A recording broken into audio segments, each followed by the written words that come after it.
పరాభవనామ సంవత్సరం 2026 సంవత్సరంలో శని వక్రించి మీనరాశిలో ఉన్నాడు. అలాగే పంచగ్రహ కూటమి మొన్న జరిగింది. రాహు, రవి, కుజ, బుధ, శుక్ర గ్రహాలన్నీ కూడా మనకి కుంభరాశిలోకి వచ్చినాయి. కేతువు చూస్తున్నాడు. పోతులూరి వీరబ్రహ్మేంద్ర స్వామి వారు చెప్పినట్టుగా మనకి ఈ 2026 సంవత్సరంలో నాస్ట్రడామస్ చెప్పాడు. తర్వాత వంగా బాబా చెప్పారు. అలాగే మనకి వీళ్ళందరూ చెప్పిన దాని ప్రకారం వార్ స్టార్ట్ అయింది. ఇరాన్ ఓడిపోతామని తెలిసినా సరే న్యూక్లియర్ పవర్ కోసం ఇజ్రాయెల్, అమెరికా అంతా కూడా ఘోరాహోరీ యుద్ధం చేశారు. నాయకుడినే లేపిపడేశారు మొదటి రోజునే. ఆ నాయకుడు ఖమేనీ లేనప్పుడు, సాధారణంగా నాయకుడు లేనప్పుడు కమాండర్స్ అందరూ నలుగురు పోయినప్పుడు యుద్ధం ఆగిపోవాలి అసలు. కానీ అక్కడ సెల్ఫ్ ట్రైన్డ్ ఇరాన్, అందువలన లీడర్ లేకపోయినా సరే యుద్ధాన్ని కొనసాగించడం వాళ్ళ యొక్క పోరాట పటిమను మనం మెచ్చుకోవాలి. అయితే ఇజ్రాయెల్ చాలా తెలివైనటువంటి దేశము. ఐన్స్టీన్, జీసస్ క్రైస్ట్ ఇటువంటి మహనీయులంతా కూడా అక్కడి నుంచి పుట్టారు. చిన్న దేశమైనా సరే మనం ప్రపంచ చరిత్రలో ఫస్ట్ వరల్డ్ వార్ నుంచి మనం గమనించినప్పుడు దాని నిర్మాణాత్మకమైనటువంటి పాత్ర, కన్స్ట్రక్టివ్ థింకింగ్ చాలా గొప్పది. అందువల్లనే మనము ఇజ్రాయెల్ చేసేటటువంటి ఈ యొక్క పోరాట పటిమలో ఇప్పుడు త్వరలో ఈ యొక్క 2026 సంవత్సరంలో ఇజ్రాయెల్ ఇరాన్ వార్ అనేటటువంటిది గురుడు మనకి 2 జూన్ 2026 సంవత్సరంకి మారుతున్నాడు కర్కాటక రాశిలోకి. ఆ సమయంలో ఇజ్రాయెల్ యొక్క పటుత్వం పెరుగుతుంది.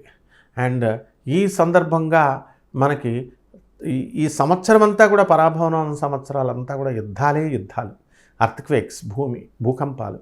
అందువల్ల ఇరాన్లో భూకంపం అనేటటువంటిది ఒక పక్క యుద్ధం చేస్తుంటే భూకంపం వచ్చింది. ఈ గల్ఫ్ కంట్రీస్ అన్ని కూడా మరి ఈ విలాసవంతమైనటువంటి జీవితాలు అనుభవించినప్పుడు దానికి మూల్యాలు చెల్లించక తప్పదు. న్యూక్లియర్ పవర్ కోసం జరిగేటటువంటి ఈ పోరాటంలో అమెరికా ఎవరిని కూడా ఎదగనివ్వదు. కాబట్టి ఈ తైవాన్ అనేటటువంటిది మళ్ళీ చైనాకు వెళ్ళిపోవడం, అలాగే ఈ పిఓకే మళ్ళీ చక్కగా మన భారతదేశంకి వచ్చేయడం జరుగుతుంది. భారత యుద్ధం పాకిస్తాన్తో మనకి జూన్ 2, 2026 సంవత్సరంలో గురుడు మారిన తర్వాత జరగడానికి అవకాశాలు ఉన్నాయి.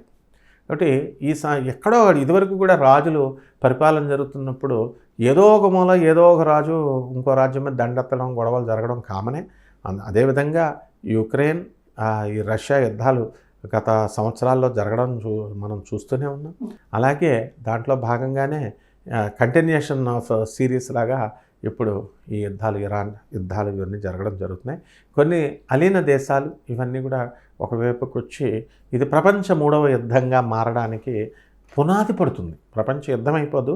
కొన్ని దేశాలు ఇరాన్కి, కొన్ని దేశాలు ఇజ్రాయెల్కి ఇలా సపోర్టు దేశాలు అలీడ్ కంట్రీస్లోకి వెళ్ళడము, ఇది మొత్తం మీద 3వ ప్రపంచ యుద్ధానికి పునాది అని చెప్పి పోతులూరు వీరబ్రహ్మేంద్ర స్వామి వారు, వంగా బాబా, నాస్ట్రడామస్ వీళ్ళందరూ కూడా చెప్పారు. వాళ్ళు చెప్పిన ప్రెడిక్షన్స్ అన్నీ కూడా జరిగినాయి.